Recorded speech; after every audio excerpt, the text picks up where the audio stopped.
La vie chrétienne est partie dans la profondeur. Il faut aller plus profond. Celui qui veut bâtir sa maison, il ira dans la profondeur. Celui qui veut construire une maison en état, il ira dans la profondeur. On risque que la maison s'écroule. Alléluia. Un enfant de Dieu n'est pas seulement un enfant de Dieu dans une vie superficielle. Vie à l'icolo. Une vie qui est en train de flotter. Non. Un enfant de Dieu est celui qui va dans la profondeur. Il tire des choses profondes. Parce que la matière première pour la voir, il faut aller vraiment dans la profondeur. Même Jésus pouvait dire à Pierre, va là où l'eau est profonde et jette les filets. Parce que Pierre pouvait dire, j'ai péché toute la nuit, je n'ai rien pris. Alléluia. La vie est faite de la profondeur. Alléluia. Et la Bible dit que l'Esprit de Dieu sonde les profondeurs de Dieu. Tu es en train de parler à quelqu'un. Quand tu lis la parole de Dieu, quand tu es en train de méditer la parole de Dieu, et entre dans la profondeur, tu verras les merveilles de Dieu. Tu ne verras pas comme tous les hommes. Tu comprendras les choses non pas comme tous les hommes. Vous pouvez sembler avoir le même âge, mais vous comprenez différemment. N'est-ce pas comme je suis en train de prêcher ici? Il y a ceux-là qui me comprennent mieux que moi-même. Il y a ceux-là aussi qui me comprennent bien. C'est comme dans les études, dans les écoles. Cela ne veut pas dire que ceux qui sont devant, ce sont eux-là qui sortiront les premiers de la classe. Mais il y a une personne qui peut être au fond là-bas, mais qui comprennent mieux. N'est-ce pas, ça nous arrivait que nous étions à l'école, les pensées étaient en train d'écrire. Mais quand tu es devant, tu poses la question à celui qui est derrière. Qu'est-ce qu'il a écrit là? Je ne vois pas bien. La vie, ça demande la profondeur. Et l'ennemi en question, c'est le diable. C'est ce que j'étais en train de dire, que ton frère, ta sœur n'est pas ton ennemi. La Bible dit que tu aimeras ton prochain comme toi-même. De la même manière que tu aimes ton corps. Regarde la manière comment tu as vêtu ton corps, comment tu l'as habillé, comment tu l'as mêlé, comment tu l'as maquillé. C'est de cette manière-là que Dieu veut aussi que nous puissions aimer nos ennemis. Alléluia. C'est-à-dire, quand je suis en train de colporter mon ennemi, quand je suis en train de calomnier mon ennemi, quand je suis en train de rapporter des choses de mon ami, pardon, Dieu est contre moi. Parce que le Dieu qui a dit, aime ton ennemi, n'a pas dit de haïr ton ennemi. Le fait de colporter, le fait de mentir contre son ami, c'est que Dieu est contre Dieu. Parce que la Bible dit que Dieu ne se réunit jamais. Dieu vit dans sa parole. Dieu est dans sa parole. Autrefois, je me suis donné la hardiesse de dire Dieu est esclave dans sa parole. Je parle à quelqu'un. Il est dans sa parole. La Bible dit que sa parole ne retient pas sans pourtant produire des effets. C'est comme l'eau de la pluie. Quand ça descend, ça arrose la terre.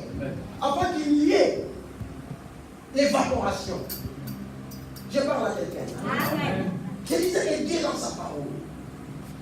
La Bible dit que nous ne sommes pas agissés contre la chair et le sang. Cela veut dire contre les hommes. Dans d'autres versions, on dit certainement directement contre les hommes. Cela veut dire contre ton frère. Ton frère ne sera jamais ton ennemi. Ta sœur ne sera jamais ton ennemi. Mais il y a des ceux-là qui ont des ennemis même dans leur famille. Je parle à quelqu'un. Ils ont des conflits. Il y a des ceux-là qui sont tellement conflictuels. Quand il n'est pas en conflit avec quelqu'un, il est mal à l'aise. Moi, je j'aimerais qu'un enfant de Dieu soit profond là où la parole de Dieu nous dit de vivre dans la paix. Cela veut dire que quand tu as conflit avec quelqu'un, ton cœur bouillon, ton cœur te maltraite, ton cœur est en train de gonfler, ton cœur est en train de s'enflammer, jusqu'au point où tu vas chercher la paix. C'est ça être un enfant de Dieu. C'est ça vivre dans le royaume de Dieu. Dans le royaume de Dieu, il n'y aura pas de conflit. Dans le royaume de Dieu, il n'y aura pas des adversaires entre nous. Dans le royaume de Dieu, il n'y aura pas des ennemis. Quand déjà vie qui est là, quand je ne se parlais pas avec Gabriel, ça ne se fera jamais, jamais. Celui qui a osé de le faire, parce que la rébellion a commencé depuis le ciel, il est bien précipité. Et la question que je me pose, pourquoi moi c'était dans la planète Vénus, mais plutôt seulement sur la planète Terre? Parce que Dieu sait qu'il t'a créé à son image et à sa ressemblance. Tu es capable de le vaincre par le sang de l'agneau. Je parle à quelqu'un. Alléluia. Alléluia. C'était en fait ça notre thème que nous étions en train de décortiquer en ces lieux. Et on en parlait de beaucoup de choses qu'on n'aura pas plus le temps, qu'on n'aura plus le temps de les répéter comme il faut. Parce qu'il y a d'autres choses qui se disent dans la chair. C'est l'esprit. Il y a d'autres choses que j'ai préparées, je ne les dis pas. Et d'autres choses que je n'ai pas préparées, je les dis comme ça. Ça vient du coup. Et je ne peux pas être contre Dieu. Amen. Je parle à quelqu'un. Alors, ce jour, aujourd'hui, nous voulons parler d'un thème. Puisque nous avons compris que l'ennemi de l'homme, c'est lui-même. C'est-à-dire des choses qui sont au fond de l'homme, à son fort intérieur, dans lequel il y a des compartiments, il y a des tiroirs, il y a des couloirs, où il y a des choses enfouies et des choses mauvaises, où nous avons enfermé la vie des gens, où nous avons haï les gens, où nous avons tué les gens. Jésus dit, celui qui convoite une femme d'une autre personne a déjà tombé en activité avec nous. Si déjà tu conçois, tu as déjà péché. Il y a ceux-là qui haïssent leurs frères juste par la pensée. Et la Bible dit, voici, il est comme les pensées de son âme. Il y a ceux-là qui sont comme les pensées de leur âme. Ils produisent des choses comme étant les pensées de leur âme. Donc ça ne m'étonne pas voir un enfant de Dieu en train de prendre les flaques. Il est comme les pensées de son âme. Il a des ennemis en lui-même. Il ne m'a jamais dit que nous avons des ennemis visibles et des ennemis invisibles. Et j'avais dit l'ennemi visible n'est pas un problème parce que tu sais comment les cibler. Tu sais comment te positionner pour l'attaquer. Parce que ces pointes-là, tu es capable aussi de l'attaquer. Alléluia. Mais l'ennemi invisible que tu ne vois pas. Quelle base, papa. Vas-y. Un ennemi que tu combats que tu ne vois pas. Un ennemi que tu combats que tu ne sais même pas. Tu ne connais même pas les noms. Dans la délivrance, il y a un aspect qui nécessite aussi parfois. Quand vous chassez un esprit, si vous ne connaissez pas les noms, il ne partira pas. Ouais. Les hommes de Dieu sont là, ils comprennent ce que Jésus dit. Dès que vous ne découvrez rien, il ne partira pas. Même si vous êtes puissant. J'avais dit que le pouvoir de Dieu se réside dans les principes et les mystères. Dieu est dans les principes, cela veut dire dans sa parole. J'avais dit que Dieu n'est pas hors sa parole. Alléluia. Amen. Alléluia. Est-ce que je me fais comprendre? Amen. Il y a des ennemis invisibles, des ennemis qu'on ne voit pas. Et ces ennemis-là ne sont pas hors de nous, mais ils sont au-dedans de nous. Qui nous combattent? Paul pouvait dire, j'ai combattu les bons combats. J'ai achevé la course et j'ai gardé la foi. Cela veut dire, j'ai combattu contre moi-même les bons combats qui étaient au-dedans de moi avant de combattre ce qui est à mon extérieur. Et j'ai achevé cette course-là. C'était comme une course, nous étions en train de courir avec l'ennemi. Et j'ai remporté et j'ai gardé ma foi. C'est ça ce qui est intime. Dans la vie chrétienne, il y a des ceux-là qui ont fait naufrage dans la foi. Pourquoi? Parce qu'ils ont mal combattu. Dieu jugera beaucoup de gens de la manière dont ils ont combattu. Même dans les combats spirituels que nous disons. Parce que nous avons tué les hommes. Et Dieu n'est pas d'accord. Dieu n'est pas content. Parce que Dieu a dit dans sa parole, puisque j'ai dit, il vit dans sa parole, de ne pas combattre ton frère, de ne pas combattre ta sœur. Mais certainement, nous les avons tués. J'avais dit que nous ne combattons pas les sorciers, mais nous combattons l'esprit de la sorcellerie. Mais tandis que nous autres, nous tuons même les sorciers. J'avais dit dans une église où il n'y avait même pas les pavements, il n'y avait que la terre. Ils ont fait l'homme sur les papiers, vous savez. Et après, on les a dit de faire les trous. Ils ont creusé sur la terre. On les a dit d'enterrer. Et si ton ennemi par son nom, celui-là représente lui, identifie-lui. Par cet homme-là que tu as cousu, s'il faut dire comme ça dans les papiers. Représente son nom par les papiers. Et enterre-lui. C'est ça ton ennemi. Il faut le tuer. Qui nous a dit de tuer les ennemis? Jésus a dit, priez pour vos ennemis. Faites des biens à vos ennemis. Ne rendez pas le mal par le mal, mais surmontez le mal par le mal. Et on a dit, si ton ennemi vient te demander quelque chose, fais-lui du bien, donne-lui le à boire, donne-lui le pain. Ce sont des charbons ardents que tu amasses à sa tête. Je parle à quelqu'un. Amen. Alléluia. Amen. Alors aujourd'hui, nous voulons parler d'un thème, les pardons. 2 points. Amen. Le manque de réconciliation avec Dieu et avec soi-même. Dis à ton frère les pardons. Les manques de réconciliation avec Dieu et avec soi-même. Ce qui nous bloque dans la vie chrétienne, c'est les pardons. Il y a des enfants de Dieu qui ne savent même pas pardonner. Jésus nous a dit dans la prière de notre Père, cette prière est tellement forte. Si tu n'arrives pas à prier, adresse-moi cette prière, ça suffit. Moi, quand je ne savais pas prier, c'est ce que je faisais. Alléluia. Il a dit, notre Père qui est aux cieux, que ton nom soit sanctifié, que ton règne vienne, que ta volonté soit faite sur la terre comme au ciel. Donne-nous aujourd'hui le pain quotidien. Et après, pardonne-nous nos offenses, comme nous aussi. Cela veut dire, nos offenses font la comparaison, vont dans les mêmes paliers, vont dans la même diapason avec le pardon que j'accorde à mon frère. Parce que pardonne-nous nos offenses, comme nous aussi, à notre tour, nous pardonnons à ceux qui nous ont offensés, à celui qui m'a fait du mal. Comme je l'ai pardonné, Dieu, je dois en pardon. Cela veut dire, à son contraire, si je n'ai pas pardonné l'évangéliste Daniel 10, Dieu ne me pardonne pas aussi. Amen. Je parle à quelqu'un. Amen. Alléluia. Si je ne suis pas en mesure de pardonner mon frère Gloria, Dieu ne me pardonnera pas. Même quand je multiplierai les jeûnes, même quand je ferai des sacrifices, même quand je ferai 40 jours de jeûnes et de prières. Si je ne suis pas en mesure, ce n'est pas moi, c'est la Bible, je dis comme berger. Ce n'est pas moi, c'est la Bible, c'est la parole qui le dit. Je dis comme notre papa, ce n'est pas moi, c'est la parole. C'est pas moi. C'est pas moi de...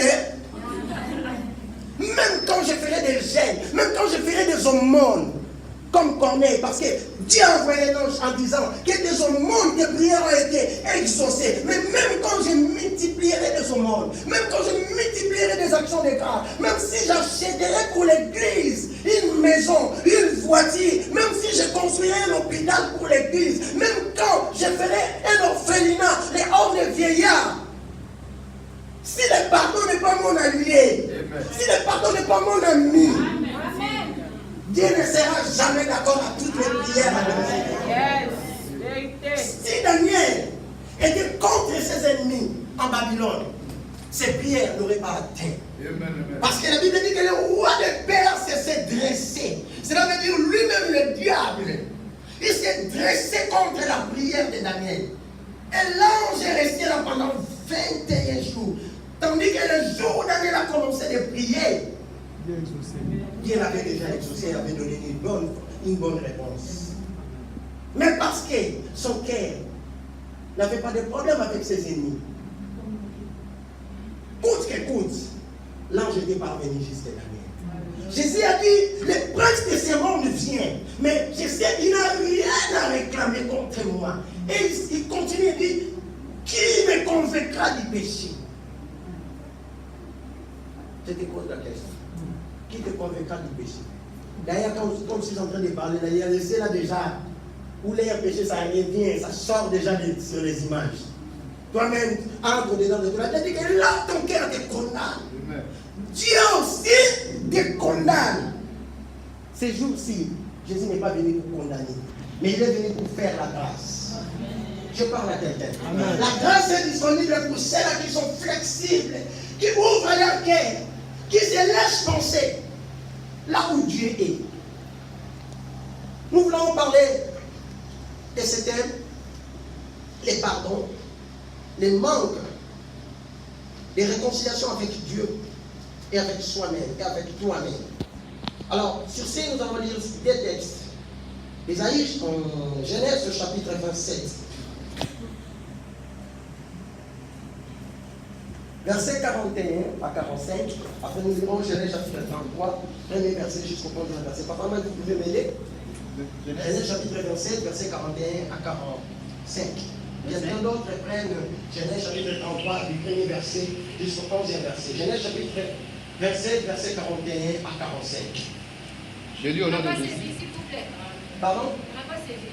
Je disais Genèse chapitre 27, verset 41 à à 45. Et Genèse chapitre 33, verset 1er jusqu'au 11e verset. Non, Genèse. Je répète. Je peux lire. Attendez. Il y a de ceux-là qui ne comprennent pas jusque-là. Je disais Genèse chapitre 27, verset 41 à 45. Et Genèse chapitre 33, verset 1er au 11e verset. Vous y êtes?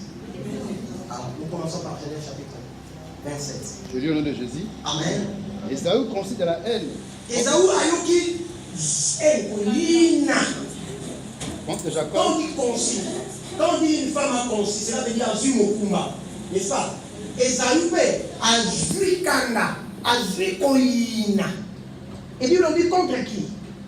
Jacob. Contre Jacob. Donc la Bible dit, nous n'avons pas combattre contre la chair et le sang, mais contre les dominations, contre les autorités, contre les esprits méchants dans le monde, dans le lieu céleste, contre les principautés. J'aime ce qu'Éphésiens dit. À chaque effet, il veut dire, il parle de contre. Mais la Bible dit ici, Esaü a oublié la cible. Il a tourné la cible vers son frère. La Bible dit, il concit de la haine contre qui? Son frère. Son frère. Tandis que Dieu a dit, tu aimeras ton frère comme toi-même. On a posé à Jésus la question, quel est le plus grand commandement? Jésus dit, Israël, écoutez, tu aimeras Dieu de tout ton cœur, de toute ta force, de toute ta pensée, de tout ton âme, de toute ton intelligence. Et voici ce qui est parallèle. Tu aimeras ton prochain comme toi-même. Et il dit, de toute la loi dépendent de ces deux lois. Les prophètes, tous les prophètes ont prophétisé sur l'amour. Même quand ils prophétisaient, je le dirais même quand Esaïe est allé voir Ézéchias pour lui dire, donne des ordres à ta maison, tu ne descendras pas de ton lit. C'était avec amour. Alléluia. Mais par contre, ici, Esaü, la Bible dit qu'il concit de la haine contre qui? Son frère. Oui.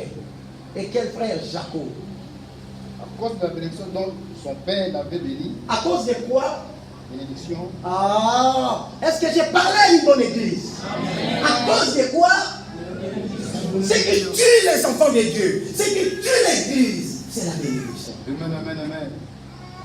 La bénédiction, c'est une dotation spirituelle. C'est spirituel. On ne peut pas les toucher, mais nous voyons ces œuvres. Nous pouvons les palper par ces œuvres. La Bible dit, montre-moi ta foi, moi je te montrerai les œuvres. Alléluia. La Bible dit, à cause seulement de la bénédiction que son Père, nous avons un Père qui nous bénit. Pourquoi qui a béni ton frère, toi tu les hais? Qui a béni ta sœur, toi tu les haïs? Pourquoi, bien-aimé? Pourquoi ne pas attendre à ton tour? Pourquoi ne pas se réjouir de joindre à ton ami? Pourquoi ne pas se joindre à ta sœur et glorifier Dieu ensemble lors de sa bénédiction? Et Dieu regardera, il te donnera ce qui est encore bien plus meilleur que ce qu'il a donné à ton frère et à ta sœur. Je parle à une bonne église. Amen. Oui, on continue. À cause de la bénédiction dont son père l'avait donnée. Et Esaü disait à son cœur. Esaü disait à son cœur, parce que le cœur est le siège des sentiments. La Bible dit, ce n'est pas ce qui sort, ce qui rentre dans l'homme qui rend l'homme impur, mais plutôt ce qui sort de l'homme. Car ça provient au plus profond qui rend l'homme impur. Le jour d'hier, il s'est dit, les jours où mon père mourrait vont approcher. S'approche. Et je tuerai Jacob, mon frère. Je tuerai Jacob. Il précise même mon frère, ouais. Mais quand même je vais les tuer. Vraiment. Quelle haine. On rapporta à Rebecca les paroles de Esaü. On a même les Rebecca Malouba ou Esaü. Après on l'a dit, on tout sera idiot. C'est tellement l'équipe. Si ça dépasse quelqu'un et si ça dépasse les bords, il ne cachera plus. Ça commencera à se voir même dans les visages comme ça. Même s'il est constant dans son cœur, il commencera à lui parler ouvertement comme ça. Amen. Et Esaü était arrivé jusqu'à ce point-là. Il a conçu les mauvaises choses. Il a conçu la haine. Je dirais même qu'il commençait à arroser la haine dans son cœur. Parce que notre cœur, c'est les terres de Dieu. C'est là où Dieu descend. C'est l'aéroport de Dieu. C'est le tabernacle de Dieu. Je parle à quelqu'un. Il a conçu, il a arrosé, il a semé cette semence-là. Et quelle semence? La semence de la haine. Jusqu'au point où ça fait sortir les arbres avec des fruits. de mauvaises fruits, de mauvais fruits.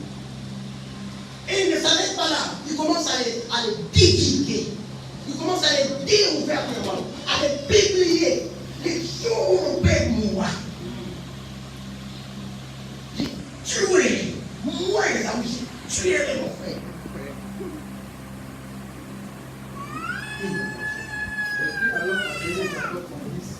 Rebecca l'a entendu, il a appelé Jacob, son fils cadet. C'était un cadet. Vous pouvez être contre votre frère cadet.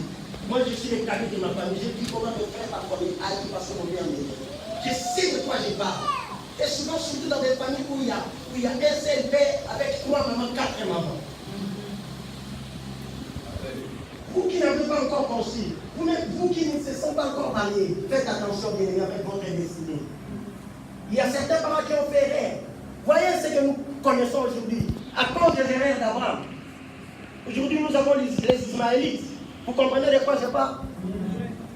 Je parle des musulmans. Amen. À cause de son erreur, ce n'est pas Dieu qui l'avait envoyé d'aller chez qui? Comment on appelle? Agar. Même chez Kétoua. Ce n'était pas Dieu. Il était pressé. Dieu ne soit patient. La Bible nous parle de la patience des gens. Et de quelle rémunération Dieu lui avait donné. De quel salaire Dieu s'était bon payé. Ses enfants venaient à l'enfant de Dieu. Dieu s'était bon payé. La Bible dit celui qui a fait la promesse, maman Martine, est fidèle. Tout en attendant le temps de Dieu comme abattu, je reste là, mon poste, je veille. Même quand ça tardera, je suis là planté. Personne ne me déplacera là où Dieu m'a positionné. Alléluia. Amen. Oui, papa. Elle lui dit, voici Ésaü ton frère, voici Ésaü ton frère, vengeance de toi. À tes tuants. Maintenant, mon fils, écoute ma voix. Lève-toi. Fuis chez Laban, mon frère Charam. Et reste auprès de lui quelque temps, jusqu'à ce que la durée de ton frère s'appelle. On l'appelait mon frère, combat il plaît. Jusqu'au point où il a violé même l'enfant de sa sœur. Un homme méchant, cruel. Les diables en personne. La Bible dit juste comme c'est que fureur de ton frère passera. Après. Jusqu'à ce que la colère de ton frère se détourne de toi. Jusqu'à ce que la colère de ton frère se détourne de toi. Et qu'il oublie ce que tu lui as fait. Et qu'il oublie ce que tu lui as fait. Alors je te ferai revenir.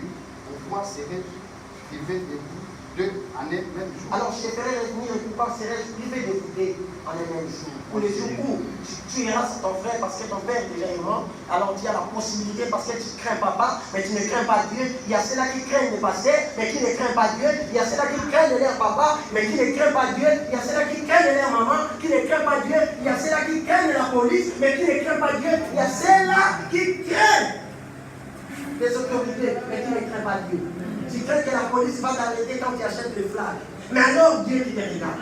Si cela ne plaît pas la police, à combien plus forte raison à Dieu? Lui, il attend que papa meure. Il attend que papa meure. Jean-Louis, c'est pour ça. Non, c'est pas toi. C'est pas toi. Lui, il attend que papa meure. Il a dit que, comme Jacob a volé ma bénédiction. Mais moi, j'ai dit qu'Ésaü n'a pas raison. Lui-même a vendu son droit d'aînesse. Il revenait de la chasse. Il était fatigué et là. Son frère était en train de faire des haricots. C'est ce que la Bible dit, non? La Bible dit, la lentille. C'est ça les haricots. Vous savez, avec l'odeur. L'odeur des haricots. Lui, il était enflammé. Je me pose la question, mais Jacob savait préparer. Quelle sorte d'ingrédients qu'il avait mis? Ça, c'est pas le frère aîné. À chaque instant, quand je prépare la maison, quand le frère aîné, il n'est pas au moins dans ça. Nous, les ici, c'est aîné. Amen. L'autre fois, il est venu, il m'a dit, toi, tu as été mortel avec le Seigneur. On a dit, on a ce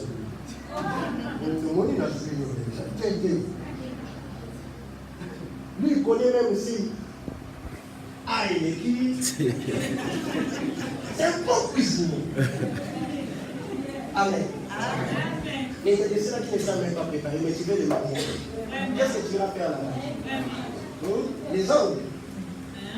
Attention, il y a d'autres papas qui sont pénibles. On a des filets comme les hommes.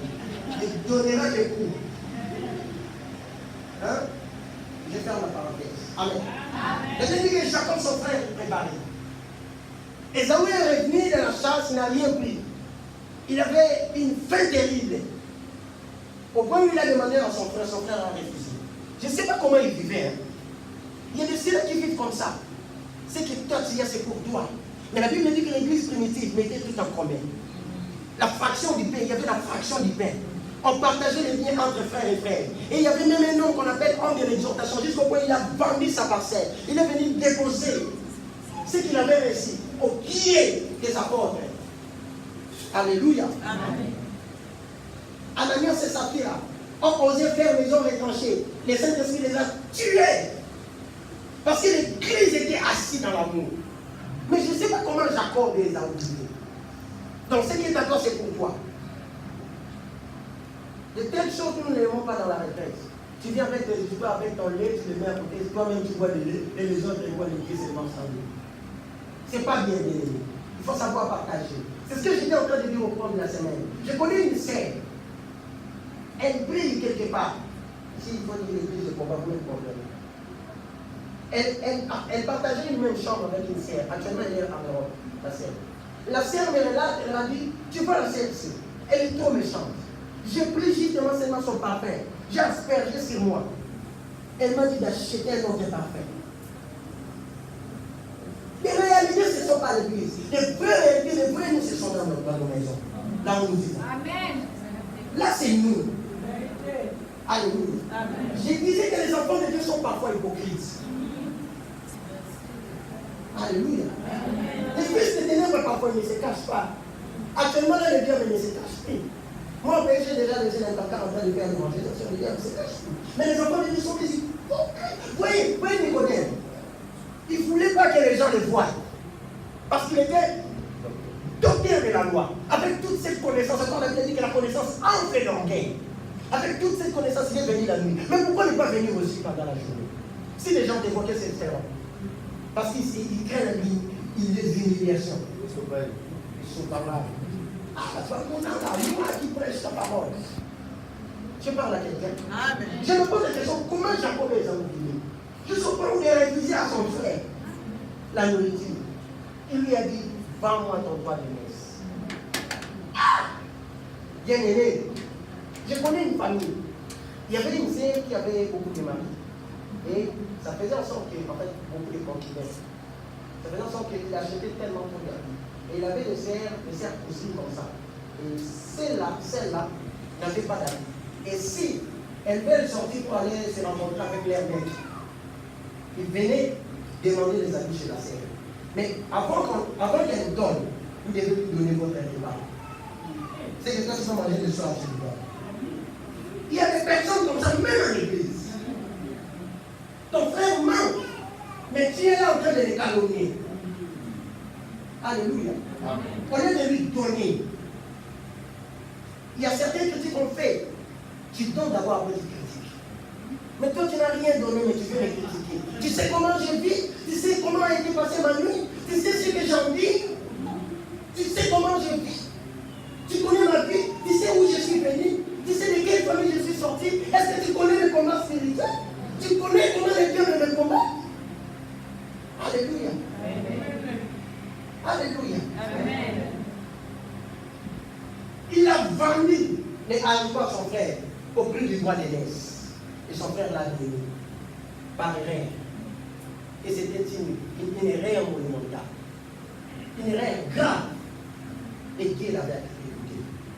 Il a dit, il a méprisé les droits d'aînesse. Mais pourquoi tu méprises les grâces de Dieu? Pourquoi tu méprises les dons de Dieu au prix d'un téléphone, au prix je sais quoi? Il a méprisé cela. Il a dit, qu'est-ce que je ferai avec les droits d'aînesse aussi longtemps que la faim me consigne? Donne-moi les lentilles, donne-moi à manger, prends ces droits d'aînesse. Et Dieu l'a accepté. Dieu, mais attention, tu méprises ce que Dieu t'a donné. Chacun a un talent en lui. Il y a ceux qui en ont 2, 3, 4, 5. Ils sont en train de les bouffer à cause des choses choses matérielles, à cause du siècle présent. La Bible dit, que serait un homme de gagner ce monde si c'est au prix de son âme? Dis-le, que serait un homme de gagner le monde si c'est au prix de ton âme, bien-aimé? Que serait un homme? Jésus a versé son sang pour toi. Le Père a cloué Jésus à la croix à cause de moi et toi. Jésus est mort pour des âmes. Je me dis, si c'était pour des âmes, Jésus n'allait pas venir. Mais c'était pour des âmes, bien-aimés. Tu tues ton âme. La Bible dit que celui qui détruira le corps de Dieu, parce que c'est le temple de Dieu, Dieu aussi le détruira. La Bible dit de ne pas pécher contre notre corps. Je parle à quelqu'un. Tu pêches contre ton corps. Dieu n'est pas content. Et ça va mépriser les droits d'aînesse. Et l'a vendu à cause des haricots. Il y a ceux-là qui vendent certaines choses à cause de la viande. Tu vends ton corps à cause des échanges matériels. Parce que tu as besoin d'un téléphone, parce que tu veux paraître devant les gens. Tu veux devenir belle comme la sœur Clara. Mais la cause. Amen. Amen. Et tu veux paraître.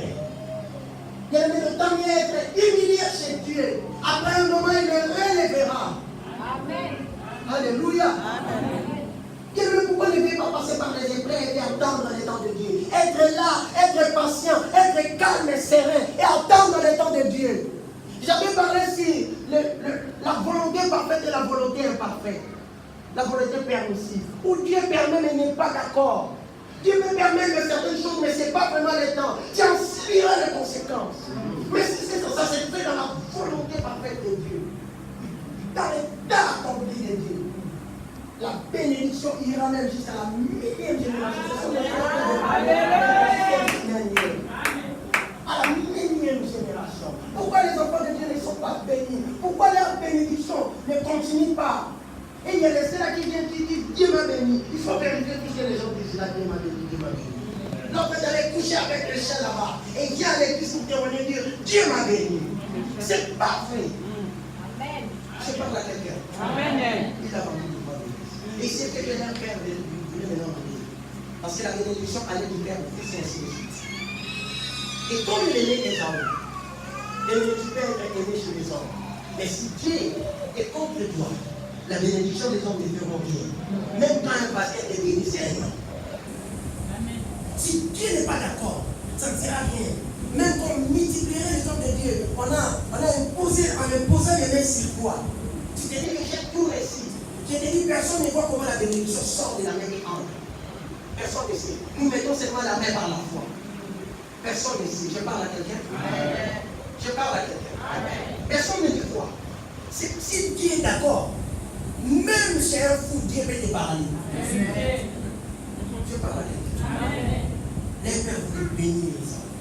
Mais les hommes ont déjà vendu son mal. Ils ont triché. Il y a des gens qui trichent jusqu'au jour. Ils sont en train de tricher. Voilà les ennemis qui combattent ta vie, qui combattent ton cœur. La Bible dit garde ton cœur. Comprenez? Et la Bible dit que tout péché soit hors de ton cœur, hors à l'extérieur de ton cœur. Que les péchés ne s'introduisent pas dans ton cœur. Que ce soit hors de ton cœur. Car ton cœur plus que toute autre chose. Car c'est la source de la vie. La vie provient du cœur. Alléluia.